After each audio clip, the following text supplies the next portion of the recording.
Okay, this is Ron Hosen. This is my 5th and last video entitled Senile Value Analysis. So, what I want to emphasize in analyzing the American economy and buying American securities, or buying securities from other parts of the world, one has to have a view of what human beings are like and what the economic landscape looks like. So I mentioned earlier that human beings, probably in Denmark and perhaps in New Zealand and in other parts of the world, for example France, a study showed that French women enjoyed eating more than American women, because American women, pressured for time, did something else while eating. Well, there's not many things that are inherently enjoyable. And if you mess up the pleasure you could get from eating, then you've lost out on whatever time you saved. That's called savoring. And it's been shown that people eating chocolate enjoy it less and savor it less if they've been exposed to a picture of a Canadian, a piece of Canadian currency, as opposed just to a picture of a horse.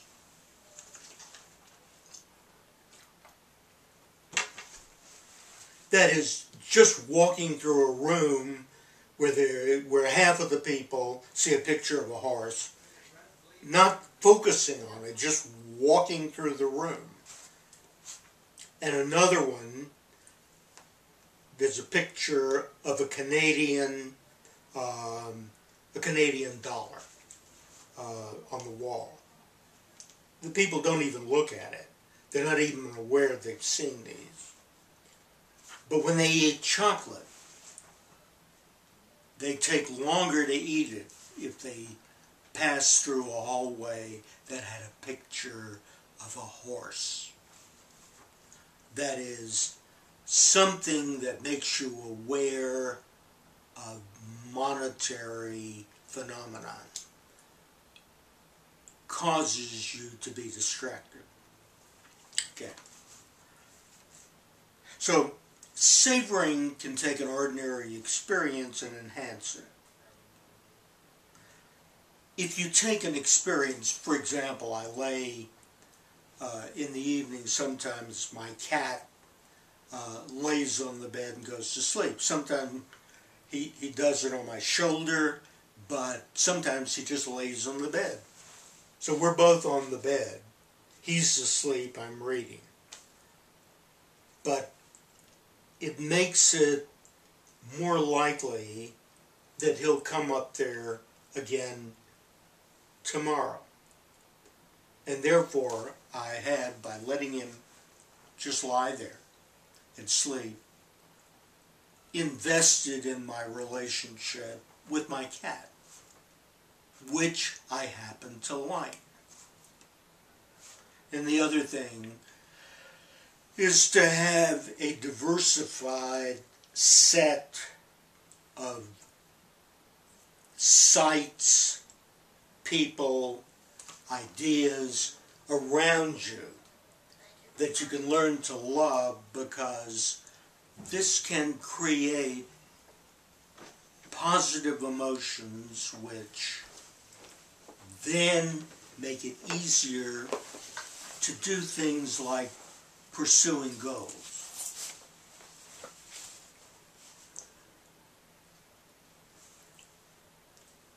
It also is important because there's pretty good evidence now that a preponderance of positive moments over negative doesn't just make life fun, more fun, but it seems to be a cause of fewer colds, fewer asthmatic symptoms, and fewer sources of health discomfort.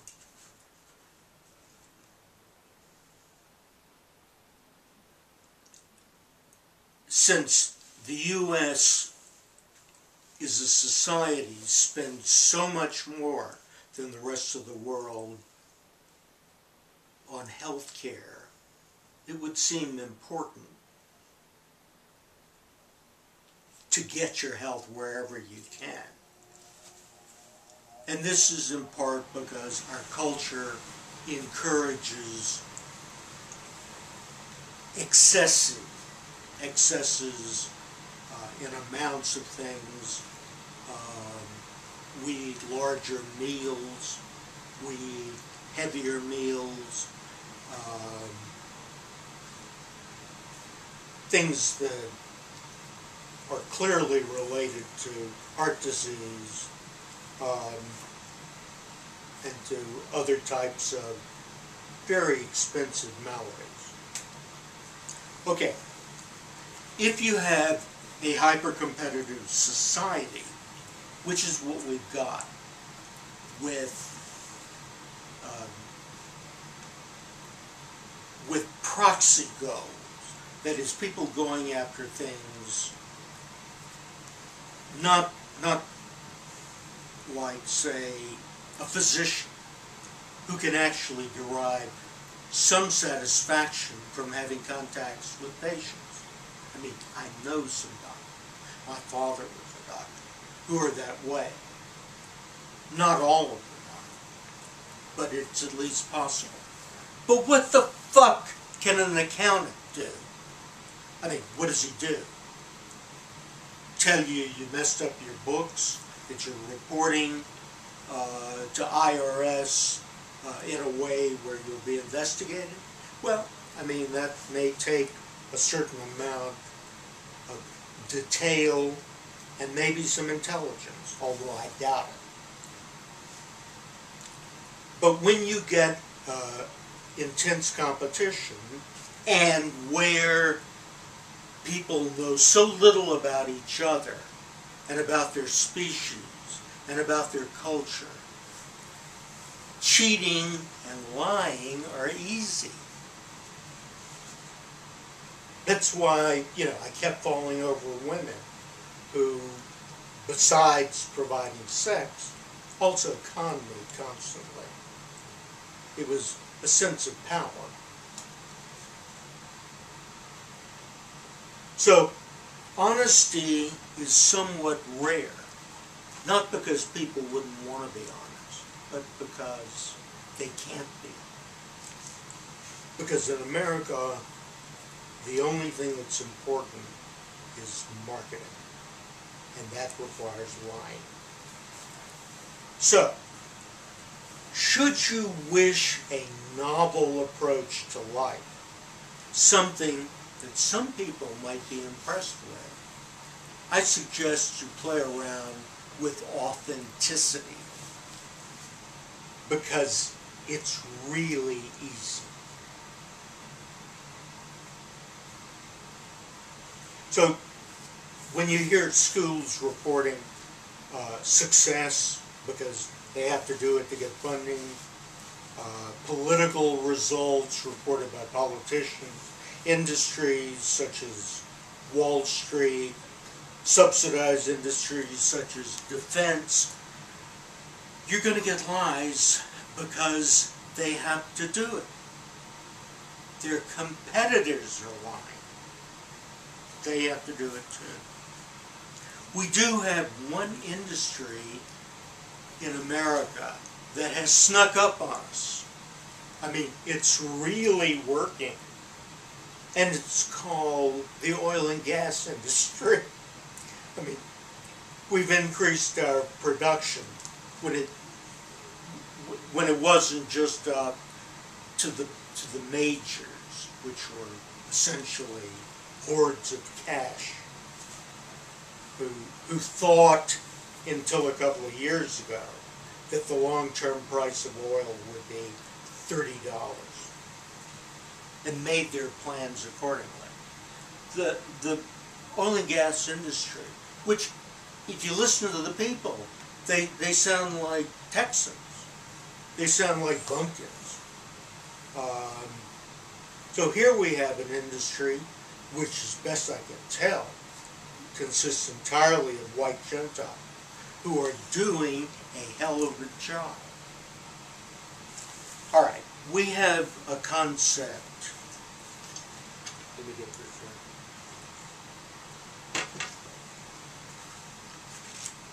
right. Of overachievement. What does overachievement mean? This is when somebody who thinks he or she is dumb works extra hard in school to come up with an impressive record. They're going to make up for their innate lack of talent by working harder. And the status you get from working hard and making good grades is less than if you don't work hard, and it's attributed to your innate ability. That is, it's better not to work hard and to attribute it to something inside of you. First of all, that's scientifically wrong. Second of all, it comes out of our culture. In China, and since people work hard in China, we might look and see what they do. They would think it's ridiculous to disparage hard work as a means of doing well at something. I mean, if you're smart, good. If you're hardworking, good. If you got a family that can pull strings for you, good. As long as you make it, that's what counts among those people. So, we must have a bias that such things as smartness, this is innate. And it turns out that it's not. Turns out, I can't share this with you now, but the degree of plasticity of the brain and the amount of diversification and the amount of change that can take place is very great. So, if you wanted to have your kid do well then have them make friends with a Chinese American or an Indian American. And if they hang around with them, then all they have to do, you do what the Indian does. You do what the Chinese does.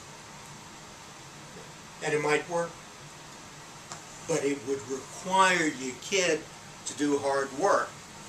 But if you believe in genes, if you believe it's all hereditary, then have your kid screw a Jew. Because the combination of the two genes could produce somebody smart. Since Jews are probably as smart as Indians anyway. So, I suggest that in about 6 months, when the price of oil has gone down, or whenever it does, buy Oxy, O-X-Y. I think Oxy is the best American company, and since I don't know what the hell I'm doing, I get into that at $85, $87 a share, and maybe Apache at $85. Marathon at 27, and